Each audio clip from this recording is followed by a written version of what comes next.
ಇದರ ಬಗ್ಗೆ ಎಲ್ಲರಿಗೂ ತಿಳ್ಕೋಬೇಕು ಮತ್ತು ನ್ಯಾಯ ಕೊಡಿಸ್ಬೇಕು ಅನ್ನೋದು ಎಲ್ಲರ ಮನದ ಆಳದ ಮನಸ್ಸು ಮತ್ತು ಮಾತು. ಯಾಕೆಂದ್ರೆ ಇದು ಸ್ಪಷ್ಟ ಬರಲಪ್ಪ, ಸತ್ಯ ಹೊರಗೆ ಬರಲಿ ಅನ್ನುವಂಥದ್ದು. ಯಾಕೆ ಒಂದಲ್ಲ ಎರಡಲ್ಲ ನೂರಾರು ಜನ ಬಲಿಯಾಗಿದ್ದಾರಲ್ಲ, ಅದು ಕುತೂಹಲ ಹೀಗಾಗಿ. ಅದಕ್ಕಾಗಿ ಈ ಸಂದರ್ಭದಲ್ಲೇ ಈ ಒಂದು ಸೌಜನ್ಯಳ ಕೇಸನ್ನು ಸಹಿತ ಈ ನಮ್ಮ SIT ತೆಗೆದುಕೊಂಡ ಅದರ ಎನ್ಕ್ವೈರಿ ಆಗಬೇಕಾಗಿದೆ ಅನ್ನೋದು ಇನ್ನೂ ಕೆಲವರ ಅಭಿಪ್ರಾಯ. ಯಾಕೆಂತಂದ್ರೆ ಈಗಾಗಲೇ ಆ ತನಿಖೆ ಅದು ಮುಚ್ಚಾಕೋ ತನಿಖೆ ಆಗ್ಯದ.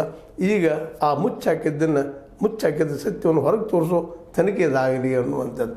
ಆಲ್ರೆಡಿ ಈ ಒಂದು ಮಟ್ಟಣ್ಣವರಾಯ್ತು, ಜೊತೆಗೆ ತಿಮ್ಮರೊಡ್ಡಿ ಆಯಿತು, ರವಿ ಪ್ರಸನ್ನ ಅವರಾಯಿತು, ಇವರೆಲ್ಲರೂ ಇನ್ನೊಮ್ಮೆ ಎನ್ಕ್ವೈರಿ ಆಗಲಿ, ಇದರಲ್ಲಿ ಸತ್ಯ ಹೊರಗೆ ಬರಲಿದ್ದು ಬೇಡಿಕೆ ಇಟ್ಟಿದ್ದಾರೆ. ಸುಪ್ರೀಂ ಕೋರ್ಟ್ ತನಕ ಹೋಗ್ತಾ ಇದ್ದಾರೆ, ಎಲ್ಲ ಕಡೆ ತಿರುಗ್ತಾ ಇದ್ದಾರೆ.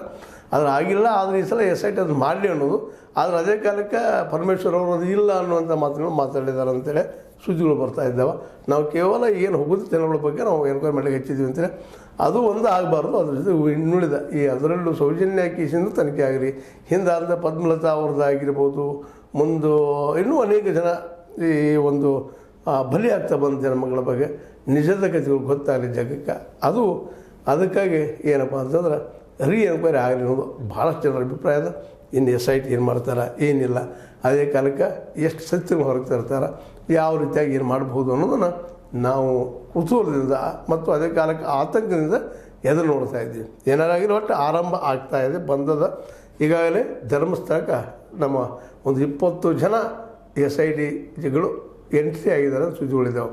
ಇನ್ನೂ ಹೆಚ್ಚಾಗಲಿ ಅಂತ ಹೇಳ್ತಾ ನನಗೆ ಜಲ್ದಿ ಆರಂಭ ಆಗಲಿ, ಇವತ್ತೇ ಆಗಲಿ, ಈಗಲೇ ಆಗಲಿ ಅನ್ನೋದು ನಮ್ಮೆಲ್ಲರ ಒಂದು ಏನಪ್ಪ ಅಂದ್ರೆ ಒತ್ತಡ ಅಂತ ಹೇಳ್ತಾ, ಇದು ನಿಮಗೆ ಲೈಕ್ ಆಗಿರ್ಬೋದು. ಲೈಕ್ ಮಾಡಿ, ಶೇರ್ ಮಾಡಿ, ಕಮೆಂಟ್ ಮಾಡಿ, ಜೊತೆ ಸಬ್ಸ್ಕ್ರೈಬ್ ಮಾಡಿ. H60 ನ್ಯೂಸ್ ಸೀತಾರಾಮ್ ಇದು ಸತ್ಯದ ಕೈಗಂಡಿ ವಂದನೆಗಳು.